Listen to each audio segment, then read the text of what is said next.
আমাদের যে অংশগুলো ছিল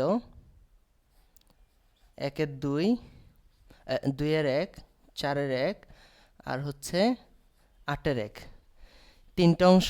আর হচ্ছে 3-এর 1, 3-এর 2, আরেকটা হচ্ছে 6-এর 1। ঠিক আছে, এখানে দেখেন আমাদের কিন্তু 6টা অংশ ছিল এখানে। এই 6টা অংশকে দেখেন আমি কিন্তু সিরিয়াল লিখি নাই, তাই না? 2-এর 1, 4-এর 1, 8-এর 1 লিখছি, নিচে লিখছি 3-এর 1, 3-এর 2, 6-এর 1, মানে দুইটা ভাগ করে ফেলছি। যেভাবে ভাগ করে দিলাম এইভাবে হচ্ছে আপনাদের মুখস্থ রাখতে হবে। এইটার নাম দেন আপনি প্রথম ভাগ, আর এইটার নাম দেন হচ্ছে দ্বিতীয় ভাগ। এখন দেখেন আপনি যখন ফারাইজগুলো বন্টন করতে যাবেন, আপনি কিন্তু এই যেগুলো হচ্ছে ভগ্নাংশ, সবগুলো হচ্ছে ভগ্নাংশ, আপনি ভগ্নাংশতে এটা বন্টন করতে পারবেন না। আপনি যখন এটা বন্টন করতে যাবেন তখন এটাকে পূর্ণ সংখ্যায় নিতে হবে। এখন এই পূর্ণ সংখ্যাটা যে নিবেন, এই পূর্ণ সংখ্যাটাকেই বলা হয় মাসআলা। একটা শব্দ আছে, আমি বলি, এগুলো আমি লিখে দিব, ঠিক আছে? আপাতত মনে রাখেন, এটাকে বলে মাসআলা। এখন এই যে ফারায়েজের যে অংশগুলো আছে, এর বেশ কিছু মাসালা হয়ে থাকে। যেমন হচ্ছে আপনার এই যে এখান থেকে ধরেন 2, তারপর হচ্ছে 3 এখান থেকে আসছে, তারপর হচ্ছে 4 এখান থেকে, তারপর হচ্ছে 6 এখান থেকে, তারপরে 8, কয়টা হলো? 2, 4, 5, আরও আছে দুইটা, সেটা হচ্ছে 12, আরেকটা হচ্ছে 24। তো ফারায়েজের এই বন্টনগুলো করার ক্ষেত্রে আমাদের 7 ধরনের মাসালা হয়: 2, 3, 4, 6, 8, 12, 24। এই যে এখান থেকে 2, 3, 4, 6, 8, আর দুইটা অতিরিক্ত আছে 12 আর 24। এখন এই যে এখানে যে আমি 7টা মাসালা বের করলাম, এই মাসালাটা কেন লাগে? আমি এই ভগ্নাংশ রেখে কাজ করতে পারবো না, এটাকে আমার পূর্ণ সংখ্যায় নিতে হবে, যে পূর্ণ সংখ্যাটাকে বলা হয় মাসআলা। ঠিক আছে, মাসালা আছে 7টা: 2, 3, 4, 6, 8, 12, 24। এখন কথা হলো, এখান থেকে আপনি কখন কিভাবে এই মাসালাগুলো বের করবেন? এখানে 3টা নিয়ম আছে, আমি বলি। প্রথম নিয়ম হচ্ছে, একটু মনোযোগ দিয়ে বুঝেন, প্রথম নিয়ম হচ্ছে এই যে এই অংশগুলো আছে, এই প্রত্যেকটা অংশের যদি একটা অংশ থাকে, ধরেন একজন মারা গেছে, তার ওয়ারিশ আছে একজন, আরেকজন হচ্ছে আসাবা, তো অংশ আছে এখানে একটা, কথার কথা 2-এর 1, তাহলে মাসালা হবে 2 দিয়ে।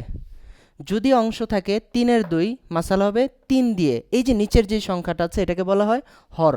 এটা যারা অঙ্ক বোঝেন তারা জানেন, অঙ্কের পরিভাষায় এই উপরেরটা নিচেরটাকে বলা হয় হর। আমি লিখে দিই, হ্যাঁ, হর। তাহলে এই এতগুলো অংশের ভিতরে যদি একটাই মাত্র অংশ থাকে, তাহলে ওই নিচের যে হরটা আছে, হরটা দিয়ে মাসালা হবে। ধরেন অংশ আছে 6-এর 1, কেউ মারা গেছে, একজন আছে, তার অংশ হচ্ছে 6-এর 1, আরেকজন হচ্ছে ধরলাম আমরা আসবা আছে, তাহলে মাসালা হবে 6 দিয়ে। এটা হচ্ছে প্রথম নিয়ম। এবার দেখেন দ্বিতীয় নিয়ম। প্রথম নিয়ম তো একেবারেই সহজ, নিচেরটা দিয়েই মাসালা হবে সরাসরি। কিভাবে হবে আমি একটু পরে দেখাইতেছি। দ্বিতীয় যে নিয়মটা, ধরেন এই উপরের ভাগ, প্রথম ভাগের যে কোনো 2টা বা 3টা, মানে একাধিক, একের অধিক যদি হয়, ধরেন আছে হচ্ছে এখানে 2-এর 1 আছে, 4-এর 1 আছে, বা 4-এর 1 আছে, 8-এর 1 আছে, তখন মাসালা হবে কত দিয়ে? আবার ধরেন 3-এর 1 আছে, 3-এর 2 আছে, বা 3-এর 2 আছে, 6-এর 1 আছে। অর্থাৎ যেটা বুঝাইতে চাচ্ছি, যে এখানে যদি একাধিক অংশ থাকে, একের অধিক, যদি একটা থাকে সরাসরি হর দিয়ে মাসালা, যদি একাধিক থাকে বড় যে সংখ্যাটা আছে ওইটার হর দিয়ে মাসালা। ধরেন এখানে 2-এর 1 আছে, 4-এর 1 আছে, তাহলে মাসালা হবে 4 দিয়ে। ধরেন 4-এর 1 আছে, 8-এর 1 আছে, মাসালা হবে 8 দিয়ে। ধরেন 3-এর 1 আছে, 6-এর 1 আছে, মাসালা হবে 6 দিয়ে। এই দুইটা নিয়মকে আমি বুঝাইতে পারছি? আবার বলবো?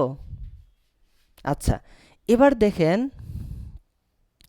3 নাম্বার যে নিয়মটা আছে ওইটা আমি বলি।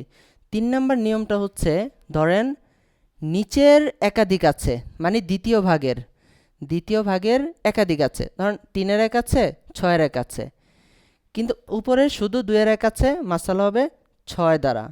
উপরের শুধু 4-এর 1 আছে, মাসালা হবে 12 দ্বারা। উপরের শুধু 8-এর 1 আছে, মাসালা হবে 24 দ্বারা।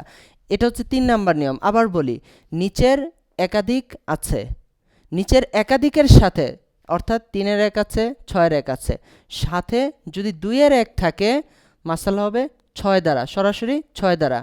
যদি নিচের একাধিকের সাথে 4-এর 1 থাকে মাসালা হবে 12 দ্বারা। যদি নিচের একাধিকের সাথে 8-এর 1 থাকে মাসালা হবে 24 দ্বারা। ঠিক আছে, এই জন্যই যে এখানে দুইটা অতিরিক্ত চলে আসছে। এবার দেখেন এখানে আরও একটা বিষয় আছে, সেটা কি, ধরেন নিচেরও একাধিক আছে, উপরেরও একাধিক আছে একসাথে, তখন কিভাবে মাসালা হবে?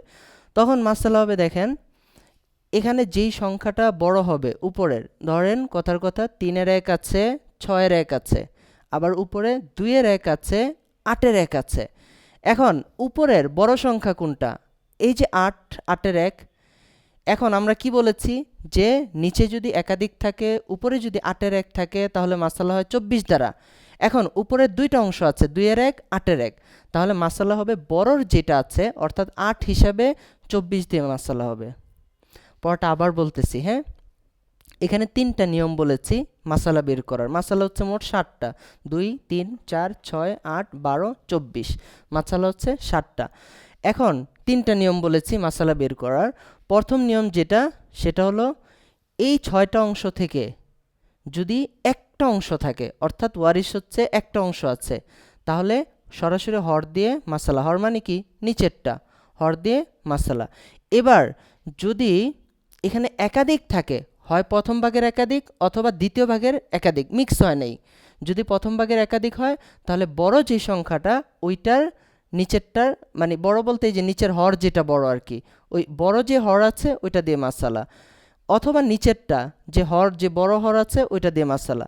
এবার 3 নাম্বার নিয়ম, 3 নাম্বার নিয়মটা হচ্ছে যদি নিচের একাধিক থাকে আর উপরের 2-এর 1 থাকে মাসালা 6 দিয়ে। যদি নিচের একাধিক থাকে, উপরের 4-এর 1 থাকে মাসালা 12 দিয়ে। যদি নিচের একাধিক থাকে আর উপরের 8-এর 1 থাকে মাসালা হবে 24 দিয়ে। মুখস্থ এটা। এবার দেখেন আরেকটা বলেছি যে নিচেরও একাধিক আছে, উপরেরও একাধিক আছে, তাহলে উপরের যে বড় সংখ্যাটা আছে ওইটার অনুপাতে মাসালা হবে। ধরেন নিচে আছে 3-এর 1 আর আছে 6-এর 1, উপরে আছে 2-এর 1 আর হচ্ছে 8-এর 1, তাহলে এই দুইটার ভিতরে হর বড় কোনটা? এটা হচ্ছে হর বড়। এর সংখ্যা কিন্তু ছোট, তাই না? আপনার এই অর্ধেকের চেয়ে 8 ভাগের 1 ভাগ কম না? কম, কিন্তু এটা হর, হর হচ্ছে বড়, তাহলে এইটার অনুপাতে মাসালা হবে 24 দিয়ে। ঠিক আছে, এতটুকু কি বুঝতে পারছেন? মুছে ফেললাম, আমি লিখে দিব আপনাদেরকে সব। ঠিক আছে, ধরেন 4-এর 1 আছে, মাসালা হবে 4 দিয়ে। ধরেন 2-এর 1 আর হচ্ছে 8-এর 1 আছে, মাসালা হবে 8 দিয়ে, এই যেটা বড়। ধরেন এখানে 2-এর 1 আছে, 3-এর 2 আছে, 6-এর 1 আছে, মাসালা হবে 6 দিয়ে। কেন 6 দিয়ে? কারণ নিচের এই যে দুইটা, এটা নিচের দ্বিতীয় ভাগ ছিল, দ্বিতীয় ভাগের সাথে প্রথম ভাগের 2-এর 1 আসছে, এই জন্য মাসালা 6 দিয়ে। এখন যদি ধরেন এখানে 4-এর 1 আছে, তাহলে মাসালা হবে 4 হিসাবে 12 দিয়ে, 12 দিয়ে হচ্ছে মাসালা। ঠিক আছে, এইটার দেখেন, এটা তো বললাম মুখস্থ, তাই না, সহজে মুখস্থ রাখার জন্য। এটা আপনারা যারা অঙ্ক বুঝেন, যারা অঙ্ক পারেন, তারা এটা মুখস্থ না রাখলেও চলবে। আপনারা যে বাংলাদেশে লসাগু পড়ে না, লসাগু, লসাগু করে এটা বের করে ফেলতে পারবেন। ধরেন আমি আপনাকে দেখাই দিই একটা, 4-এর 1, 6, আমরা মুখস্থ পড়েছি কি? আমরা মুখস্থ পড়েছি যে যেহেতু নিচের একাধিকের সাথে উপরের 4-এর 1 আছে, মাসালা হবে 12 দিয়ে, 12 দিয়ে, তাই না? যারা লসাগু পারেন তারা কি করবেন? তারা দেখেন এই যে 4, 3, 6, তাই না? লসাগু কিভাবে করে এখানে জানেন আপনারা, তাই না? 4-এর ভিতরে 2 যায়, 6-এর ভিতরে 2 যায়, আমি এখানে 2 লিখবো, এখানে 2 লিখবো, এখানে 3 লিখবো, এখানে 3 লিখবো। এবার এটা দেখেন, আমি এখানে 2 না, এখানে 3 লিখবো, কারণ এটার ভিতরে যায় আবার এটার ভিতরে যায়, আর এখানে 2 আছে। তারপর আমরা কি করি? গুণ দিই, তাই না? 3 দুগুণী 6, 6 দুগুণী 12। এটা হচ্ছে যারা লসাগু পারেন, তাদের মুখস্থ রাখার দরকার নেই, পুরো জিনিসটাই হচ্ছে লসাগু। এখন দেখেন আমরা যে অংশগুলো পড়ছি, এই অংশগুলো সরাসরি কিভাবে হয় এই জিনিসগুলো আমরা দেখব। আচ্ছা, ঠিক আছে। দেখেন প্রথম যে হালতটা আমরা পড়েছিলাম, প্রথম হালতটা ছিল পিতার হালত, তাই না? পিতার হালত ছিল যে ছেলে যদি থাকে তাহলে পিতা পাবে 6/1 হ্যাঁ। তাহলে কেউ একজন মারা গেছে, কেউ একজন মারা গেছে, এখন আছে ছেলে আর আছে পিতা। মানে যেই লোক মারা গেছে, ধরেন রহিম মারা গেছে, সরি রহিম, তো রহিম মারা গেছে, এক ছেলেকে রেখে গেছে আর হচ্ছে পিতাকে রেখে গেছে। এখন দেখেন যে ছেলে আর পিতাকে রেখে যায়, এখানে অংশ আছে কিন্তু পিতার, ছেলের অংশ নাই, ছেলে আসাবা, আমরা পড়েছি ছেলের কোনো অংশ নাই, ছেলে হচ্ছে আসাবা, অংশ আছে শুধু পিতার। তাহলে পিতার অংশ কত? দেখেন রহিম মারা গেছে, ঠিক আছে, পিতার অংশ হচ্ছে 6/1 আর ছেলে হচ্ছে আসাবা, তার অংশ পরে দিব, পিতাকে দেওয়ার পরে যে অংশটা থাকবে ওইটা হচ্ছে ছেলে পাবে সরাসরি। এখন দেখেন পুরো বন্টনের ভিতরে আমাদের অংশ কিন্তু একটা। কি বলেছিলাম প্রথম নিয়ম, যদি অংশ একটা থাকে তাহলে এটার যে নিচে হর আছে এই হর দিয়ে সরাসরি মাসালা, তাহলে মাসালা হচ্ছে এখানে 6। তাহলে এবার দেখেন এই যে 6 না, পিতাকে 6/1 দিতে হবে, কত পাবে? 6/1 হচ্ছে 1 অংশ, মানে ধরেন 6 টাকা আছে, 6 টাকার 1 টাকা পাবে পিতা, বাকি থাকে 5 টাকা, ছেলে ওইটা পেয়ে যাবে, কারণ ছেলে আসাবা, বাকি সব সম্পত্তি ছেলে নিয়ে যাবে। ঠিক আছে, এটা বুঝছেন আপনারা? আচ্ছা, কেউ যদি না বুঝেন জিজ্ঞেস করবেন। এবার দেখেন মেয়ে যদি থাকে তাহলে পিতা 6/1 প্লাস আসাবা, ধরেন মেয়ে আছে, মেয়ে আছে, তাহলে পিতা পাবে 6/1 প্লাস আসাবা। আচ্ছা, এটা আইন লিখছি, হ্যাঁ, আইন মানে হচ্ছে আসাবা, আপনি বাংলায় আসাবা লিখতে পারেন, সমস্যা নেই, আমি আইন দিয়ে লিখছি আসাবা।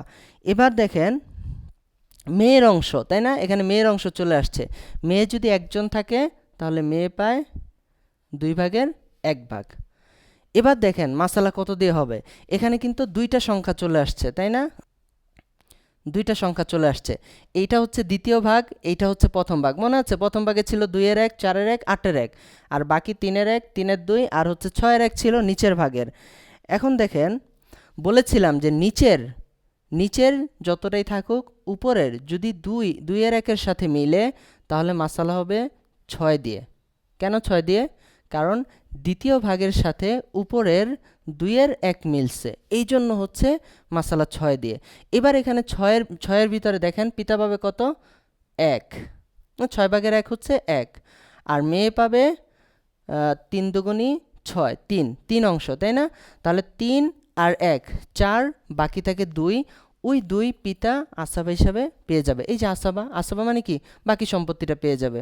ঠিক আছে, এবার দেখেন দ্বিতীয় যে আমাদের অংশটা ছিল এটা হচ্ছে দাদার।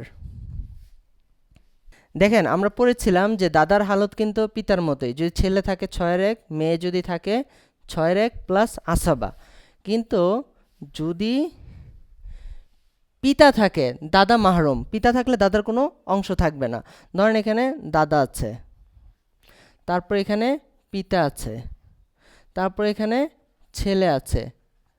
দেখেন এখানে পিতা যেহেতু আছে, দাদা মাহরুম, মানে মিম, মিম লিখে দিলাম মানে মাহরুম, অথবা আপনি বাংলায় এভাবে লিখেন মাহরুম, যেভাবে আপনার মনে হচ্ছে আপনি লিখেন, সমস্যা নেই। তাহলে এখন অংশ পাবে কে? পিতা 6/1, কারণ ছেলে আছে, ছেলে কি আসাবা। এখন দেখেন মাসালা কত দিয়ে হবে? মাসালা হবে 6 দিয়ে, কারণ অংশই আছে একটা, এই জন্য মাসালা 6 দিয়ে, পিতা পাবে এখানে 6/1 আর বাকি 5 পাবে ছেলে। আরও করব না, বাকিগুলো আপনারা করতে পারবেন যদি বাসায় পড়া দিয়ে দেই, আরও কয়েকটা করি, ঠিক আছে? দেখছেন সহজ না? ফারাজ কি কঠিন লাগে? আচ্ছা, এবার দেখেন চাচা আছে, হ্যাঁ, চাচা, চাচা আছে, আর হচ্ছে বৈপিত্রীয় ভাই আছে,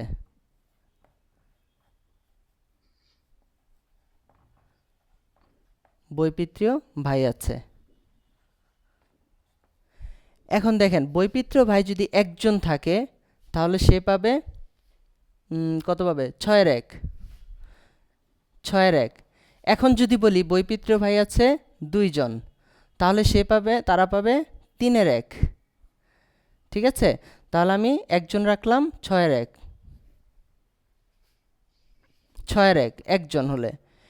এখন চাচা হচ্ছে আসাবা, তাহলে সেম না, মাসালা হচ্ছে 6 দিয়ে, সে পাবে 6-1, আর চাচা হচ্ছে বাকিটা 5 পেয়ে যাবে। ঠিক আছে, এইভাবে দেখেন আপনারা, আমি একটু স্ক্রিনটা শেয়ার করি। দেখেন এখানে এই যে আমাদের শিটটা, তাই না, আমি শিটটা দিয়ে দিয়েছিলাম। এই শিটটা আপনারা এখানে যতগুলো অংশ আছে, ধরেন বৈপিত্র ভাই লেখা আছে 6-1, একজন থাকলে 6-1 পাবে। আপনি বৈপিত্র ভাই একজনকে রাখেন, 6-1 তাকে দেন, তার পাশে আরও 2 জন 4 জনকে আপনার যাকে মনে চায় আপনি করেন। এইভাবে নিজে বানাবেন। আমি তো 2-4টা এখানে করে দেখাইলাম, তাই না? আপনাদের সামনে ফারাজের যে হালতগুলো আছে, এই হালতগুলো কিন্তু সব আছে। আপনাদের বাড়ির কাজ হচ্ছে এই সবগুলো দিয়ে নিজে বানাবেন যে হ্যাঁ, এখানে দেওয়া আছে স্ত্রী সন্তান না থাকলে 4-1, তাহলে আপনি হালতটা আপনি ফারাজের যে বন্টনটা মাসালাটা এইভাবে বানাবেন।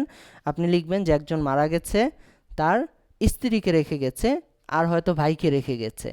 তো স্ত্রী আর ভাইকে যদি রেখে যায়, তাহলে এখানে বন্টনটা কিভাবে হবে? এখন স্ত্রী, আপনি সন্তান না থাকলে 4-1 তাকে দেন, মাসালা কত দিয়ে হবে তাকে দেন। তাহলে আপনাদের বাড়ির কাজ হচ্ছে এটা, প্রত্যেকটা নিজে বানাবেন নিজের মতো করে। দেখেন এটা আমি যদি আপনাকে মুখস্থ 20টা 25টা দেখাই দিই, আপনি আইডিয়া পাবেন। কতটুকু আইডিয়া পাবেন? অলরেডি যতটুকু পাইছেন, তাই না? এখন আপনারা যদি এই জিনিসটা বাসায় প্র্যাকটিস করেন, বাসায় নিজে থেকে চেষ্টা করেন যে আচ্ছা মারা গেছে, তারা আছে, তাহলে এখন কিভাবে আমি বন্টন করবো, আপনার কিন্তু ব্রেনটা কাজ করা শুরু করবে, তাই না? কিন্তু এখন যদি আপনি শুধু দেখেন, আমি যা বলতেছি লেকচার শুনতেছেন, আমি যা দেখাইতেছি ওইটাই দেখতেছেন, পরবর্তীতে কিন্তু আপনার ব্রেনটা নিজে নিজে কাজ করবে না।